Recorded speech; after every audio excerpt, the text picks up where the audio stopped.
നിങ്ങളൊരു നാർസിസിസ്റ്റിക് റിലേഷൻഷിപ്പിലാണെങ്കിൽ നിങ്ങൾക്ക് ഏറ്റവും അധികം പ്രശ്നമാവാൻ പോകുന്നത് നിങ്ങളുടെ എമ്പതി ആയിരിക്കും. കാരണം ആ ഒരു എമ്പതി ഉപയോഗിച്ചിട്ടാണ് ഒരു നാർസിസിസ്റ്റ് എപ്പോഴും നിങ്ങളെ കൺട്രോൾ ചെയ്യാൻ പോകുന്നത്.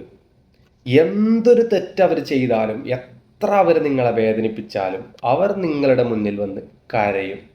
ഒരു വിക്ടിം കളിക്കും. നിങ്ങളുടെ ഉള്ളിലൊരു ഗിൽട്ട് ഉണ്ടാക്കും. ഈ ഒരു ഗിൽട്ട് മാത്രം മതി നിങ്ങൾ പാവം എന്ന് ചിന്തിക്കും.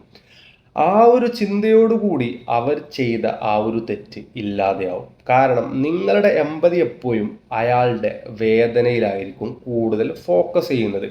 അയാൾ നിങ്ങൾക്ക് തന്നിട്ടുള്ള വേദനയെക്കുറിച്ച് നിങ്ങൾ ചിന്തിക്കുന്നത് വളരെ കുറവായിരിക്കും. നിങ്ങൾക്കിത് കണക്റ്റീവായിട്ട് തോന്നുന്നുണ്ടോ? ഇങ്ങനെയുള്ള സാഹചര്യം നിങ്ങൾക്ക് ഉണ്ടായിട്ടുണ്ടെങ്കിൽ ഒന്ന് കമൻറ്റ് ചെയ്യും.